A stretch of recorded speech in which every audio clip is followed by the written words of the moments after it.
Dramas of the Court.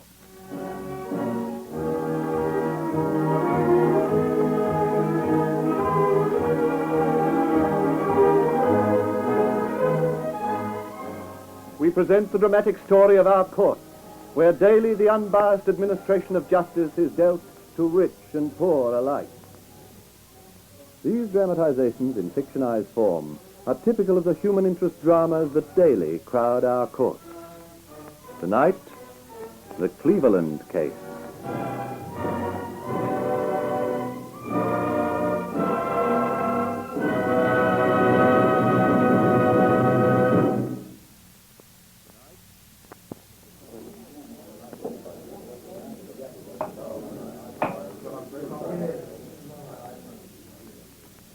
Gentlemen of the jury, the administration of good government is based upon a sound judicial system. On considering the case before you, weigh carefully all the evidence and be convinced beyond all reasonable doubt of the guilt or innocence of the accused before delivering your verdict. Crown versus Frida Cleverland.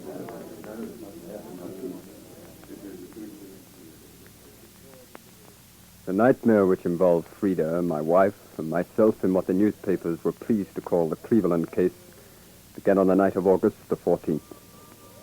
We'd gone to the Capricorn Club to dance. Neither of us was feeling like it.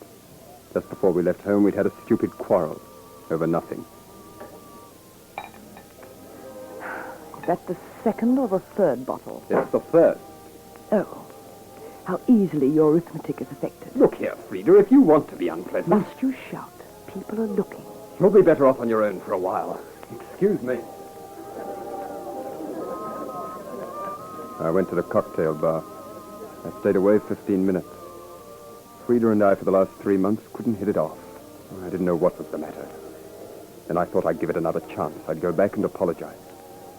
The table was empty when I returned. Frida was dancing with a total stranger.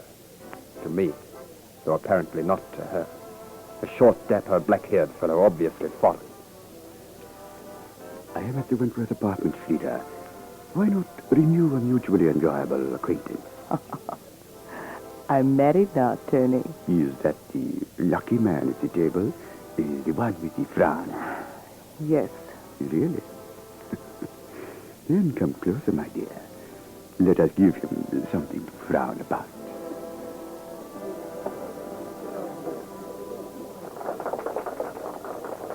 Come and meet Gilbert. Such a pleasure. Oh, you're back, Gilbert. Tony, this is Gilbert. Gilbert, this is Tony. Wasn't it lucky? Meeting him, I mean, saved the evening from becoming boring. How do you do, Mr. Cleveland? I hope you are enjoying yourself. Tony owns this place. It's marvelous, Tony. You have come on since... See?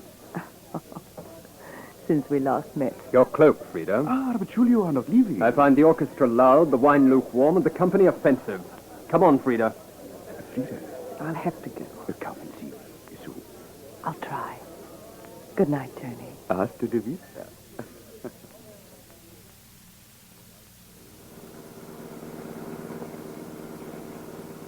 You were rude, overbearing, and abominable. Because I objected to that obvious Latin laugh pawing over you.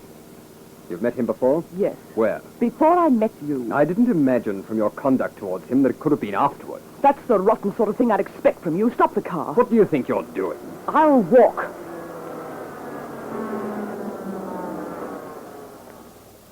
I stopped the car and Frida stamped off along the dim street with its film of rain, holding the skirt of her white evening frock from the pavement, a dark fur cloak swinging in annoyance. Yes, that's how it all began. I went to bed. Confound her, why should I wait up? I couldn't sleep. This was the most serious row we'd ever had, with the least reason. Obviously, she hadn't her key. I let her ring several times, and I put on a dressing gown and went to the door. Mr. Cleverland? Yes? Could we talk to you for a few minutes, sir? It's rather urgent. What? It's a police matter. The police? It's not my wife, is it? We'd better come in, sir. Is Mrs. Cleverland in? No. I see. Do you know where she is? No, I don't. Look here, who are you? Detective Inspector Hanlon, sir. Do you know anyone called Tony Costa? Tony, at the Capricorn Club? Yes. I met him for the first time tonight. Why? No, Sergeant Murray will answer it, sir. I lost my bag. I think I left it at the club. I had to ring. Who are these people? You lost your bag, Mrs. Cleveland. Is this it? Why, yes. Where did you get it? It was found in Tony Costa's apartment. Tony? Why, how could it get there? We thought you could explain that. These men are police officers, Frida. Why should my wife explain anything, Inspector? Because Mr. Costa has been murdered.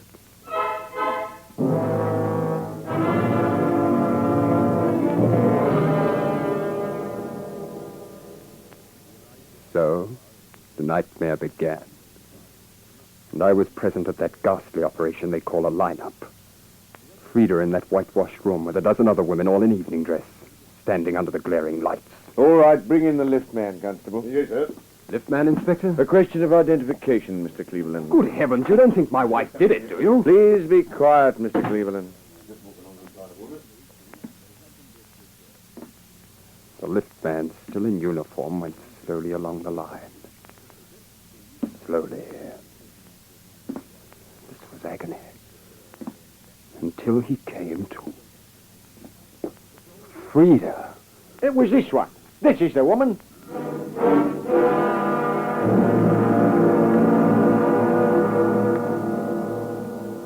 so, gentlemen of the jury, the Crown will show that the accused knew the murdered man, Tony Costa, quite intimately. It will show that her evening bag was found in his apartment by the police.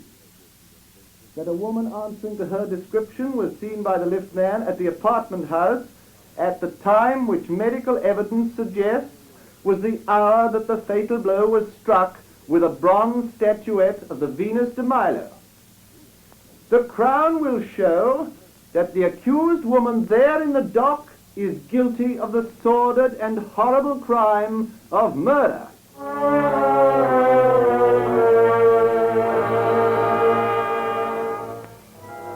So the prosecution fitted the horrible chain together. Fitted it around Frida, who sat behind a spiked railing in the courtroom. Sunlight struggled through the high windows, down dimly on the wigs and black robes, and on the little Chinese who gave evidence. Your name is Wong Si Lee. You were manservant of the deceased? Yes, sir. Yes. Tell the court what happened that night. Mr. Tony came from club. He say, Wong, I expecting visitor. Don't disturb me. That is what Mr. Tony say. I know then it is a lady he's expecting later. Did the lady arrive, Wong? Yes, yes. I hear Mr. Tony let her in. And I hear him say, Madre Dolorosa. This is surprise. Come in. You didn't see her, but you heard something else later on. Yes, I hear lady's voice, loud sound. She seems very angry. I do not listen. Once when Wong listen, Mr. Tony kick Wong hard in backside. Yes. Would you say there was a quarrel going on? Plenty quarrel, then all silence. I hear door close, very loud. I wait to hear master come to bed, but no sound. Wong investigations find Mr. Tony dead.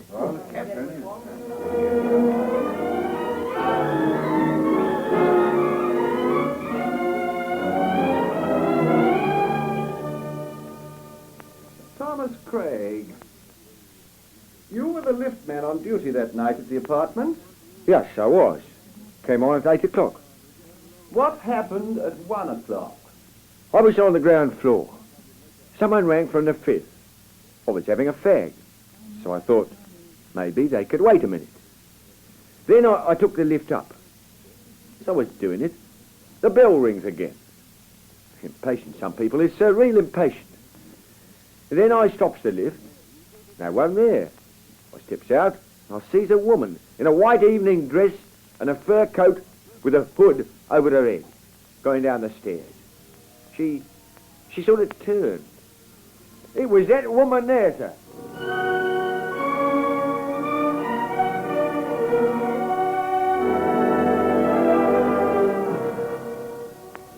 They let me see Frida after each adjournment. Below the court in a bare room. A wire screen between us. I looked at her, trying not to remember the evidence I'd heard against her. Gilbert. Frida, it wasn't you, was it? You weren't in his apartment. No, Gilbert. You don't think I did it. You No. do. You do. I can see from your face. Oh, my God. Court resumed.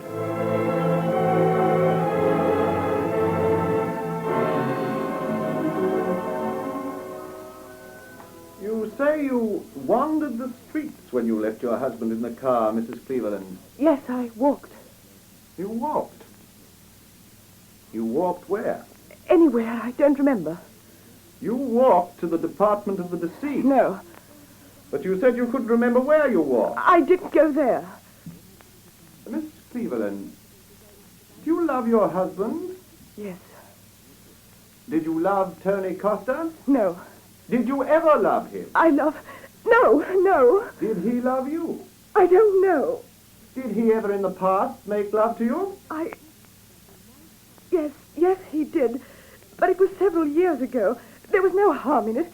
It was before I met Gilbert. Before I met my husband. Yes, it was in France, wasn't it? You spent a weekend at Monte Carlo. Yes. And when you met again at the nightclub, he wanted to renew the affection. I don't know. I put it to you that he did. That he invited you to his apartment, didn't he? I can't remember. He might have done. And when you went there, I didn't he tried go. to make love to you again. No. You were afraid he'd come between you and your husband, so you seized that blood-stained figure there on the table, and you beat him up. I didn't.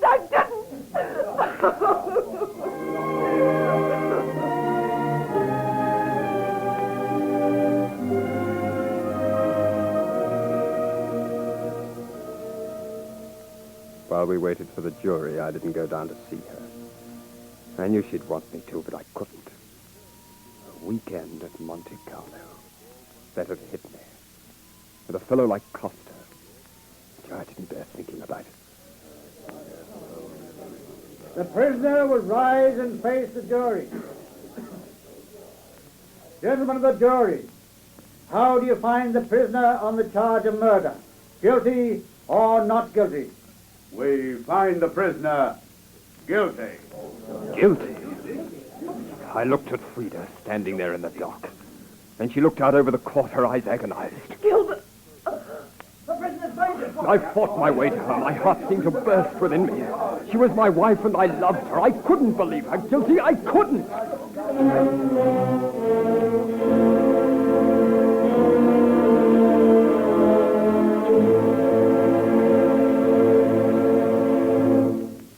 Part 2 of the story of Frida Cleverland begins in just a moment. Meanwhile, your announcer. And now we resume the Cleveland case.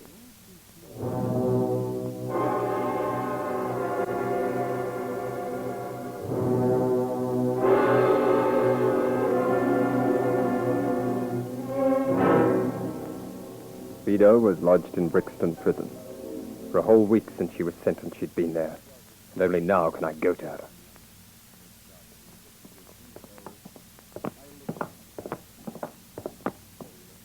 In here, Mr. Cleveland. Frida. Gilbert. Oh, my dear. They wouldn't let me see you. I thought after the trial I love you, Frida. I was mesmerized by what I heard in the courtroom. That vengeful prosecutor. We've so little time. Don't let's waste it talking about what happened. But we must. Don't you see? You didn't kill Costa. Someone else did. Some other woman was there that night, Frida. You've got to tell me all you know about him. Everything.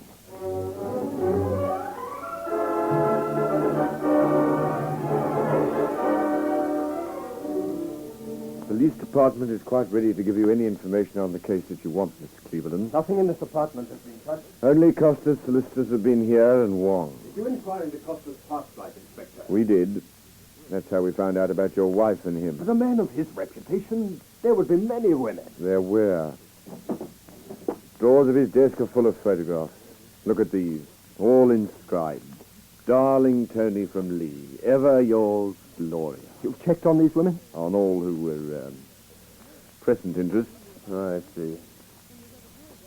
Who's this one? There's no inscription. On the back of the print. Oh. Virginia Macaulay. They're all as beautiful as she is.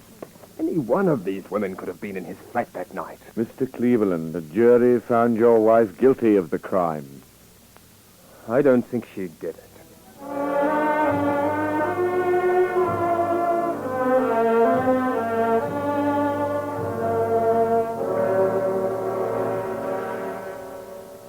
But I can't tell you any more, Gil. I can't. Was Costa married? I don't know.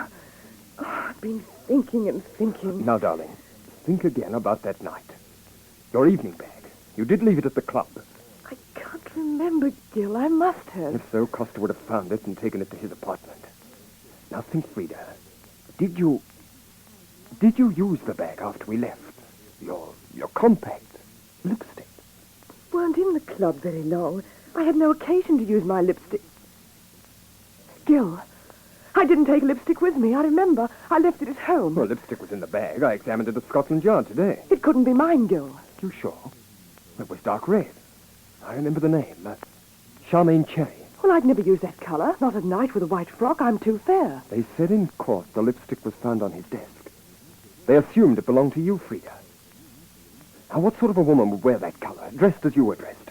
Someone dark. A brunette? I think so. This may be what we're looking for.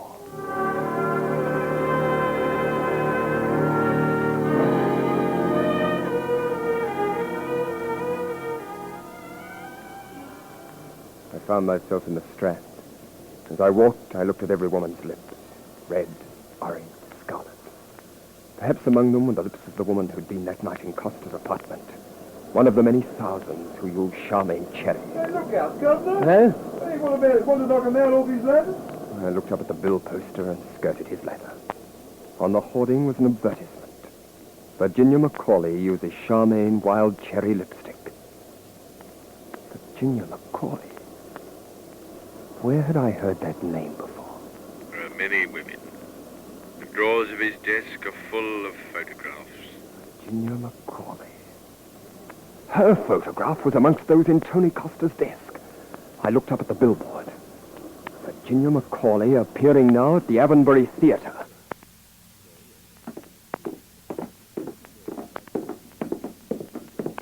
This gentleman wants to see you, Miss Macaulay. Oh? Good evening. I watched your performance tonight. You're a very fine actress, Miss Macaulay. Thank you, Mr. In appreciation, would you accept a present from me? A present. Oh, it's very kind of you. I understand you do use this lipstick. It's your shade, isn't it? Thank you. The cosmetic company supplies all I require, Mr. Cleverland. Gilbert Cleverland. Well, Mr. Cleveland, would you excuse me? My car's waiting.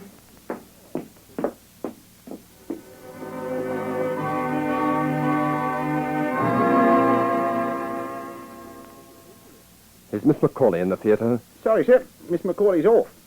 I believe she's had a nervous breakdown. Came suddenly. She's taken a rest cruise on a liner.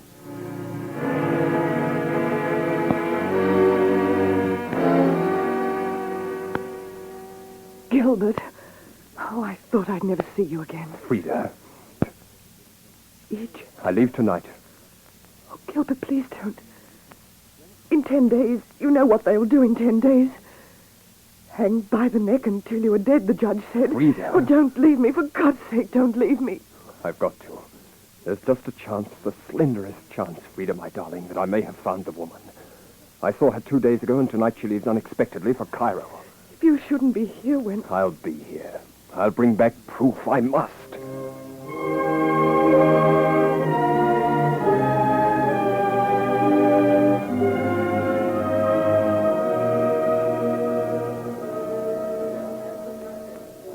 This is your table, sir. I'd bribed the steward to sit me at the table with her. Her eyes were intent on the menu as I sat down. Miss Macaulay, Mr. Cleveland. Yet her nerves were under complete control. Mr. Cleveland? Yes. We've met before, Miss Macaulay. Have we? Yes. How charming you look. Do you wear white often? Steward, it's very noisy in here. I'll have dinner in my cabin.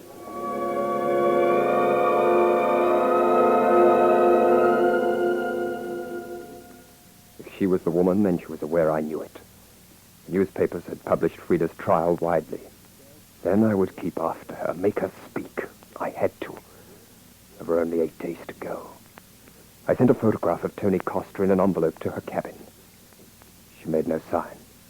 The next day I bribed a steward to put something else in her cabin. A bronze statuette. Again, nothing happened. 7 days. So I searched her cabin when I knew she was on deck. What are you doing here, Mr. Cleveland? Oh, I didn't expect you back so soon. I see that. You've been through my trunks.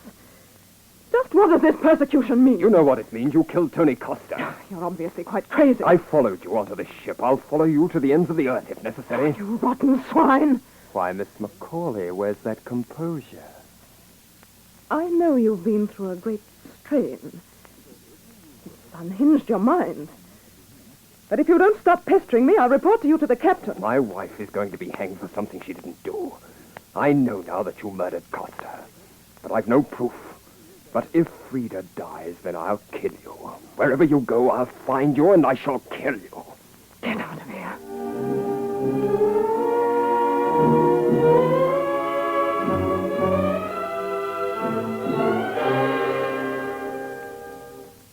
We were nearing Gibraltar. Only 2 days left. I'd begun to send her envelopes with notepaper inside, on each written 5 days, 4 days, 3 days. And I haunted her. Everywhere she went on that ship, I was so close behind. And this was the night of the last day but one. I paced my cabin thinking of Frida pacing her cell. Message for you, sir. Oh, thank you. Be on the boat deck tonight at midnight by lifeboat 26. I can't stand any more. Any answer, sir? No answer. There was a mist on the sea. She came to me out of it. There was no one around. We might have been in a gray, shrouded world. She was wearing a white evening dress and a fur cloak with a hood. Well, Mr. Cleveland? You did do it, didn't you? And you were wearing the dress you're wearing now. Yes. I killed Tony. He'd been blackmailing me. That was his racket. Women fell for him, and then they paid. How did you do it? When I was just starting out, another actress in a part I wanted died. Tony knew how. He could have ruined my career, killed the only thing I really loved. That's it. So you killed him instead? Yes. But now you threaten all that I live for. I must kill you, too. No, stand back against the rail. No one will hear a shot. You little witch, give me that gun!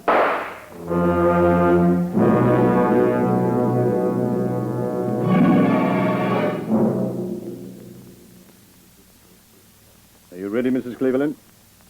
Yes. Is my husband here? I'm afraid not. He said he would... Isn't there a message? This way, please. Is it far?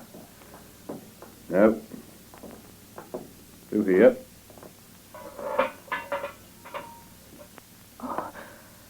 Go in. Gilbert! Frida. Oh, my darling. Oh, I knew you'd come. I've flown from Gibraltar with Inspector Hanlon. You're free, my darling. Inspector? We've been keeping tabs on him, Mrs. Cleveland. I've never been one for circumstantial evidence, and your husband's confirmed that opinion. I had 3 of my men in that ship with him. They intervened at the right time. Ship? I don't understand. Oh, Gilbert, your arm, you're hurt. He's a lucky man, Mrs. Cleveland. And you're a lucky woman. Well, I'd better go and fix a few new charges. They're going to make quite a few people look silly, including me.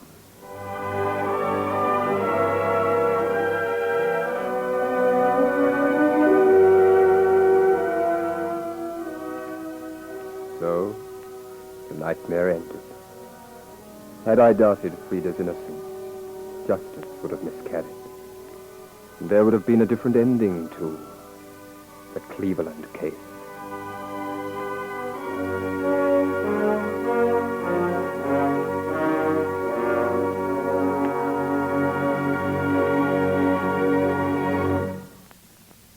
In a moment, I'll return with further news of these true-life dramas of the courts. But first, your announcer.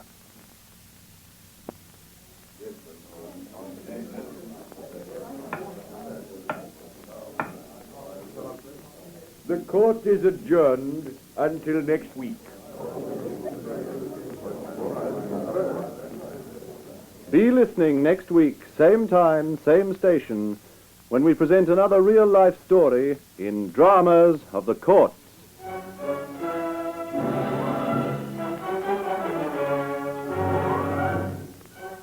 This feature is a Grace Gibson radio production produced by Reg Johnston.